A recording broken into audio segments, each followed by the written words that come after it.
If I showed you two different shots, one from this camera and one from a phone, do you think you could tell the difference?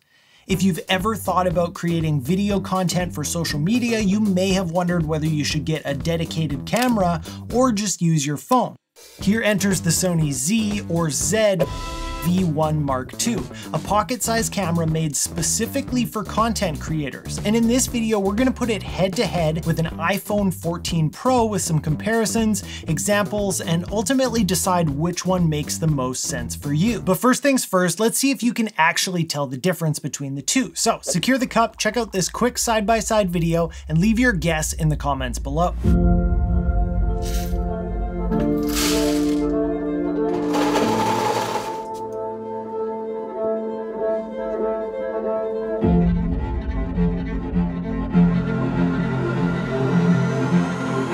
Every morning I wake up and I make 2 cups of coffee.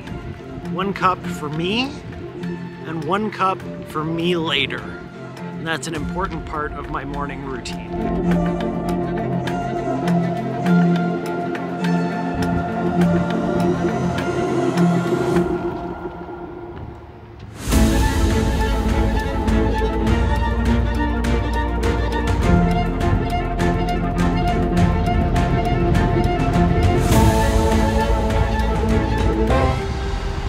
I thought this was going to be a good idea, but it is so windy down here that it is kind of unpleasant. All right, did you leave that guess down in the comments? Before I tell you the answer, let's take a look at what each of these cameras has to offer. The Sony ZV-1m2 has a 1-inch image sensor, which generally would allow for higher quality images as well as shallower depth of field or blurrier background than most phone sensors, since it is much larger. It has an 18 to 50 millimeter lens, which allows for nice wide vlogging shots, but also zooms in a bit as well. Just don't expect it to go too far though.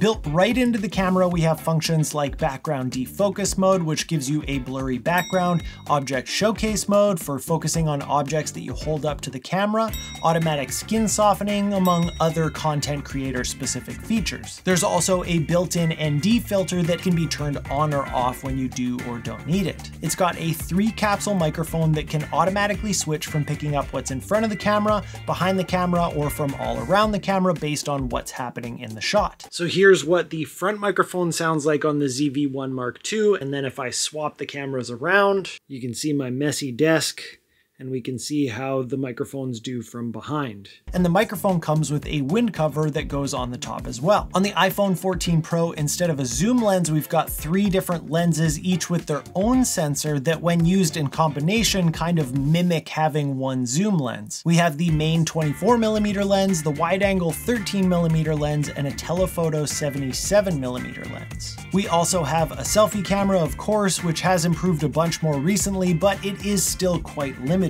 On the iPhone, we've got something called cinematic mode, which adds a blurry background digitally, and while it does a decent job, it's definitely not super realistic, and sometimes it kind of has weird artifacts. Aside from all the camera stuff, the real advantages to the iPhone, or any phone for that matter, is that it's basically a computer in your pocket. You've probably already got one, and it's doing a lot of the image processing inside the phone before you ever see the video. So with all that said, let's find out if you were right about which one was which in that example, and then we'll dive a bit deeper. On the left side, we have the Sony ZV-1m2, and on the right side, we have the iPhone 14 Pro. But before you go drawing conclusions to which camera you think is better, there is some important context to consider. First of all, my rig to get the simultaneous shots consisted of this Moment MagSafe mount contraption. I attached the ZV-1m2 to the top of that with the lenses as close to lined up as I could get them so they would have a similar view. I then attached that to the PGYTech Mantis pod to use as both a tripod and a vlogging handle. Secondly, I shot the whole thing with both cameras completely in auto mode.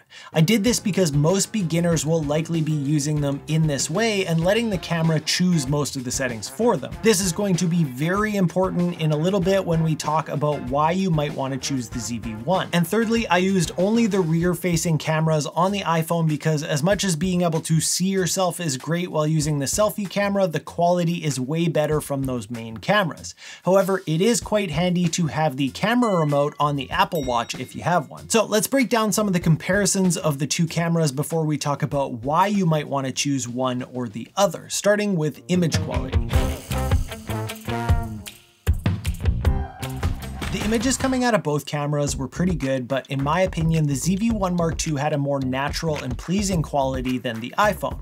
A lot of this just comes down to the iPhone's image looking over-processed and kind of fake to me. In the shot of me walking and talking with the camera, while not the most flattering shot from either device, the iPhone looks super over-sharpened, and the contrast adjustments that the phone has done to my face make it look off. Once you see that over-sharp look on the phone, you'll see it everywhere, especially where faces are concerned. However, in certain shots, the more processed look actually does benefit the iPhone. In the first couple of shots, the ZV-1 has chosen to expose a bit on the dark side, and my skin gets very orange because of this. The iPhone does a much better job of preserving the details in the bright areas when there's a lot of contrast in the scene, but this can also add to that kind of fake HDR kind of look. All in all, for this kind of automatic shooting style, both cameras offer acceptable image quality, and there are definitely more factors that you should consider.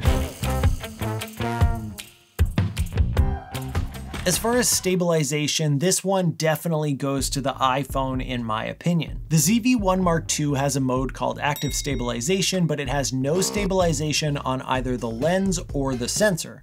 The iPhone, on the other hand, has optical image stabilization as well as digital stabilization and a mode called action mode that crops in for an even more insanely stable look. That being said, I never even bothered with action mode in these tests because the regular stabilization for video was already so good. In this shot of me walking around the rocks and then running on uneven ground, the iPhone looks like it's floating, where the ZV-1m2 with active stabilization enabled is still quite shaky. I've always been blown away by the stabilization on the iPhone 14 Pro because it doesn't actually take effect until after you've shot it, so it'll look crazy shaky when I film, and then when I watch it back, it is as smooth as butter.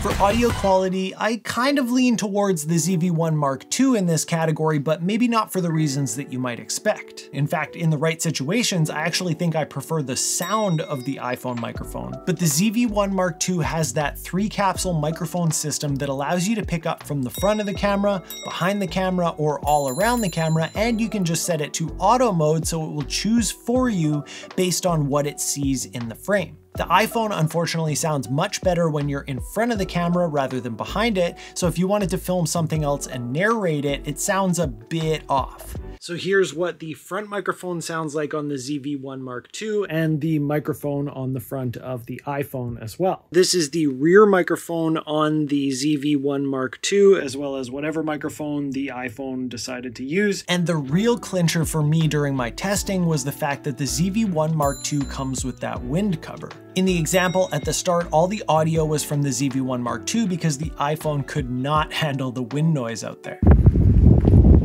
So while the iPhone microphone does sound great, the ZV-1m2 is much more versatile and ready for more situations.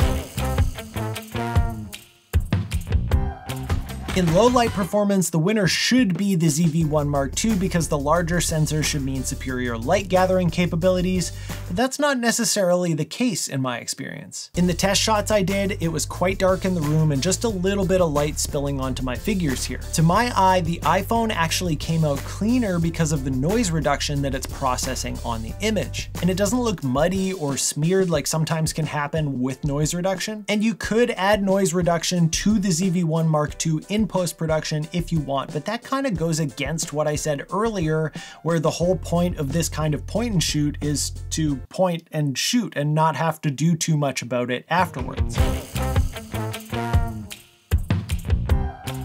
Which brings us to the experience of actually using these cameras, which is quite different between the two. On one, you save the files to an SD card and then you import that to your computer. On the other one, you save files to your camera roll and then you can airdrop them or file share them to your computer for editing. Or you could edit right on your phone if you want. Personally, for my video content, I prefer to have the files separate from my camera roll because I don't want to have to dig through photos of my receipts or memes that I'm sending to my friends to get all all of the footage for the video that I'm making, but that's going to vary for everyone. The battery life on the ZV-1m2 is not great. When I was out shooting, I ran out of battery when the iPhone still had 55%. And you better believe that I was on Instagram and a bunch of other stuff that morning too. That being said, if you carry a couple of extra batteries with you, it's nice to be able to easily swap them out and get back to shooting in no time, rather than having to plug the phone in and either film with a power bank attached to it or just wait. The ZV-1m2 having a flip out screen is another huge bonus because not everyone is going to have an Apple Watch to use that camera remote app and check their framing, but the flip side of that is that the screen on the iPhone is way brighter, so filming in sunlight is way easier to do on the phone. And of course, we've got the fact that the ZV-1m2 is a dedicated camera with all the buttons and functions that you'll need all lined up nicely right where you need them, and it's even got some new touchscreen capabilities that will help make it much more user-friendly as well. And while we're all used to the touchscreens on our phone, the stock iPhone camera app does leave some room for improvement if you want to dive deeper into manual controls. Now, here's the thing. There is so much more that you can do with both of these devices to really maximize the quality that you can get out of them. If you learn proper camera techniques and how to use manual settings to get things just how you want them, you can avoid some of those issues that the automatic modes will give you. There are also apps that you can use on the phone that will give you more control and capability, just like there are built-in tools that you can use with the ZV-1m2 that will give you that as well. And to top it all off, if you're willing to do some extra work in your editing process, you can really get more out of that image. However, if you're already thinking like that, you may want to consider going with neither of these tools and looking into interchangeable lens mirrorless cameras. While they can get much more expensive, they offer you so much more power and quality, as well as upgrade options for lenses and much more. That being said, if you're the kind of person who wants to pull a device out of your pocket, turn it on, and just shoot without having to think too much, here's what you should be keeping in mind. The ZV-1m2 is $899 US or $1199 Canadian, and while one could argue that depending on which iPhone model you get, they can be much more expensive, many of us already have a phone in our pocket, so it doesn't really feel like an extra expense. Not to mention that we use our phones for a whole lot more than just their camera, so you could consider the camera only a part of that expense of a phone. The image quality of the ZV-1m2 was better in a lot of cases, but not by a substantial enough amount to be mind-blowing or to make it an easy decision. The audio of the ZV-1m2 is a bit more flexible, and the windscreen helps a lot, but there are also solutions that you could get for the phone that would improve the quality as well. But again, that would defeat the simplicity of it. Where I think the ZV-1m2 shines is for people like myself who prefer their content creation workflow to exist separate from their phone. If you already have other cameras, especially Sony ones, and you want to work with something smaller as a behind the scenes camera or a vlog camera, the ZV-1m2 totally makes sense. And if you think you exist somewhere between that full auto mode and having to buy separate lenses and really learn the ins and outs of the camera, a ZV-1m2 might actually make sense as well. And of course, if you were drawn to and preferred the way that the ZV-1m2 looked in those example videos, then maybe the ZV-1m2 is the right choice for you as well. The important thing here is that now you have the information that you need to make a decision that is right for you, but make sure that you just get some spare batteries. If you got something out of this video, give it a like, subscribe, and check out this one next. Thank you so much for watching, and I'll see you next time.